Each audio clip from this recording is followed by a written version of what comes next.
I was obsessed with Wednesday Addams' dark glamour until I died for 7 minutes.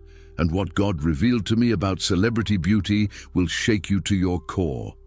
What if I told you that our fascination with celebrities like Jenna Ortega isn't just harmless entertainment, but a spiritual trap designed to keep us disconnected from our true divine nature? I never believed that the entertainment industry could have such a profound impact on our souls until I experienced something that changed my perspective on everything we consider beautiful and desirable in this world. My name is Sarah, and I'm a 28-year-old marketing professional from Denver. Like millions of people worldwide, I became completely captivated by Netflix's Wednesday series when it premiered. But my obsession went far beyond casual viewing. I started changing my entire appearance to mirror Wednesday's aesthetic. I dyed my hair jet black, bought dark clothing exclusively, and even practiced that signature deadpan expression in the mirror.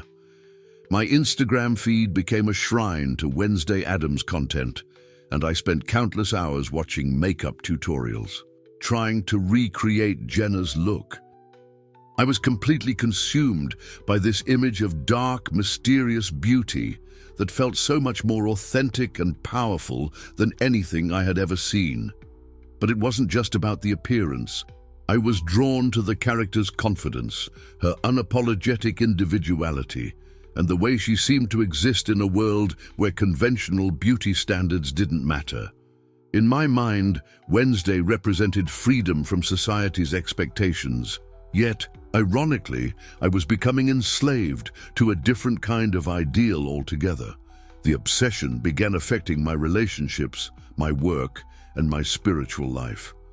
I stopped attending church, dismissing it as conventional and boring compared to the mysterious dark spirituality that Wednesday seemed to represent. I was searching for meaning in all the wrong places, trying to find my identity through emulating a fictional character portrayed by a young actress whose real life I knew nothing about. My friends and family grew concerned about my dramatic personality shift. I had become moody, withdrawn, and critical of everything that didn't fit into my new, dark aesthetic worldview. I thought I was evolving into someone more sophisticated and mysterious, but in reality, I was losing touch with my authentic self, replacing my genuine personality with a carefully curated image based on a television show. The irony wasn't lost on me later. In trying to be like Wednesday, who supposedly rejected societal norms, I had simply traded one form of conformity for another. Instead of chasing conventional beauty standards, I was chasing an alternative beauty standard that was equally external and equally disconnected from my true spiritual essence. I was going through a particularly difficult time in my life during this period. My career felt stagnant, my romantic relationship had recently ended, and I was dealing with anxiety and depression that I refused to acknowledge or address properly. The Wednesday obsession became my escape, my way of feeling special and different in a world where I felt ordinary and overlooked. Looking back, I can see how the entertainment industry had cleverly packaged rebellion and individuality as products to be consumed. Wednesday Addams wasn't just a character. She had become a brand, a lifestyle, an identity that could be purchased through clothing, makeup, and attitude. I had fallen completely into this beautifully crafted illusion without even realizing it. The breaking point came on a cold Tuesday evening in February. I was driving home from work, listening to the Wednesday series soundtrack and daydreaming about attending a gothic fashion event I had seen advertised online. I was so lost in my fantasies about embodying this dark, mysterious persona that I didn't notice the pickup truck running the red light at the intersection ahead. The collision happened in an instant. One moment I was imagining myself as this enigmatic, powerful figure, and the next moment my car was spinning out of control, metal crushing against metal, glass shattering everywhere. The last thing I remember hearing was the haunting music from the Wednesday soundtrack still playing as everything went black. Then, the accident happened that changed everything I thought I knew about beauty, identity, and what really matters in this life. The paramedics later told me that I was clinically dead for exactly 7 minutes and 34 seconds. My heart had stopped beating, my breathing had ceased, and by all medical definitions, Sarah, the Wednesday-obsessed marketing professional, had died in that intersection. But what happened during those 7 minutes would reveal truths about celebrity, culture, beauty standards, and spiritual reality that I never could have imagined. Then suddenly, I was floating above my body, watching the emergency responders work frantically to revive me.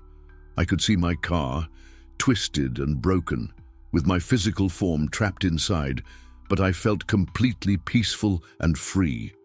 The obsession with dark aesthetics, the carefully cultivated mysterious persona, the hours spent perfecting Wednesday's look, none of it mattered anymore. I was experiencing pure consciousness, unfiltered by the images and identities I had been clinging to so desperately. I found myself moving through what felt like a tunnel of warm, golden light that was more beautiful and captivating than any celebrity or fictional character I had ever admired.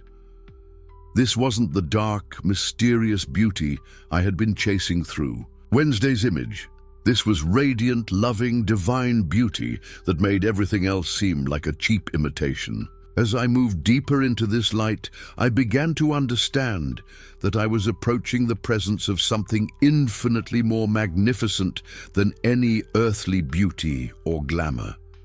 The light wasn't just illuminating my path, it was revealing the truth about everything I had been searching for in all the wrong places. But what God showed me next about celebrity glamour and the entertainment industry's impact on our souls would shatter every assumption I had about beauty, identity, and what it really means to be authentically ourselves.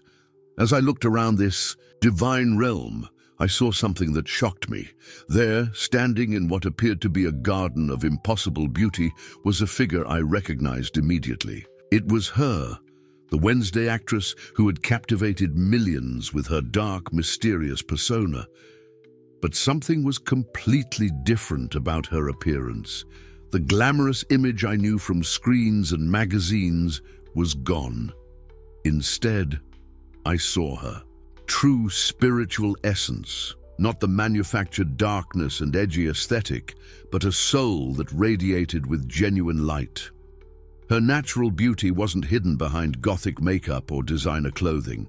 She appeared exactly as God had created her, and it was breathtaking. "You're surprised?" Jesus said, his voice carrying infinite compassion. "You see her as the world has packaged her to be seen, but I want to show you who she really is." I watched in amazement as scenes began to unfold before me, like windows, into her actual life.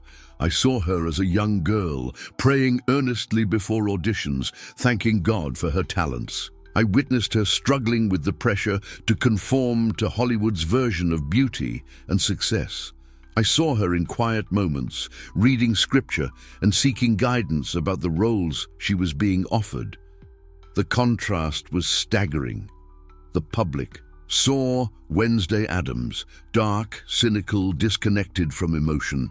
But here was the truth, a young woman who had been raised with faith, who still carried light within her despite being surrounded by an industry that often celebrates the opposite.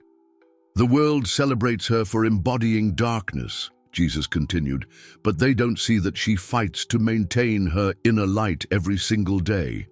The very role that made her famous requires her to suppress the joy and warmth that naturally flow from her spirit." I began to understand something profound. The entertainment industry had taken this naturally radiant soul and asked her to become the complete opposite of who she truly was. They had packaged her authentic beauty, the kind that comes from within, and replaced it with artificial darkness. I saw more visions then, backstage moments where she would pray between takes, times when she would quietly decline certain scenes or dialogue that didn't align with her values, moments where she used her platform to encourage young girls to embrace their natural beauty, instead of conforming to impossible standards.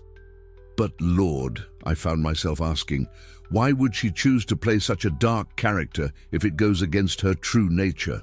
Jesus smiled, and in that smile was understanding that encompassed all the complexities of human existence. Sometimes, my child, souls are called to shine light in the darkest places. Sometimes they must enter spaces of shadow, not to embrace the darkness, but to show others that light can exist there too. I realized then that her portrayal of Wednesday wasn't just acting, it was ministry in disguise. Through playing a character who was emotionally disconnected, she was actually showing millions of young people what it looks like when we suppress our true selves. She was demonstrating the emptiness that comes from rejecting joy, love, and authentic connection. The more I watched these divine revelations, the more I understood the spiritual battle that rages in Hollywood. Young performers like her are constantly pressured to sacrifice their authentic selves for fame and success. They're told that their natural beauty isn't enough, that they need artificial enhancement, dramatic personas, and manufactured controversy to be relevant. But here was the shocking truth. Her most beautiful moments weren't on red carpets or in magazine spreads. They were in her private prayers, in her genuine interactions with family, in the moments when she chose integrity over easy opportunities. The glamour that the world celebrated was actually hiding her true radiance. "This is why I brought you here," Jesus said, his hand gently touching my shoulder. "The world needs to understand that what they see as glamorous is often just a mask." And when I understood then why this vision was so important. Millions of young people look up to celebrities like her, trying to emulate their style, their attitude, their apparent confidence. But they're chasing an illusion, a carefully crafted image that doesn't reflect the person's true spiritual nature. The entertainment industry has created a system where performers must often choose between authenticity and success. They're rewarded for playing characters that are increasingly disconnected from spiritual values. They're celebrated for embodying cynicism, materialism, and emotional detachment. But what I saw in this divine realm was different. I saw that maintaining spiritual authenticity while navigating fame requires incredible strength. I witnessed the daily choice between conforming to worldly expectations and staying true to one's spiritual foundation. As these revelations continued, I felt my heart breaking for all the young souls in entertainment who struggle with this same battle. How many of them started with pure intentions and genuine faith, only to be slowly molded into something that serves the industry's agenda rather than their authentic purpose. Jesus showed me more then. I saw how the constant pressure to maintain an image affects the soul, the exhaustion that comes from always being on, always performing, even when the cameras aren't rolling. The loneliness of being celebrated for a persona that isn't truly you. "The world sees glamour," Jesus explained, "but I see the cost. I see souls who long to express their true light, but are rewarded only when they dim it for entertainment purposes." This experience taught me that what we see as glamour is actually often a sophisticated form of spiritual imprisonment. The red carpets, designer clothing, and manufactured personas create a barrier between the performer and their authentic self. The very success that the world celebrates can become the thing that distances a soul from their true purpose. I began to pray for her then, and for all performers who find themselves in similar situations. I prayed that they would find ways to honor their spiritual calling even within an industry that often opposes it. I prayed that they would have the courage to let their authentic light shine through, even when it doesn't match their assigned persona. As this divine encounter began to conclude, Jesus gave me one final revelation. He showed me that every soul, no matter how famous or seemingly glamorous, faces the same fundamental choice.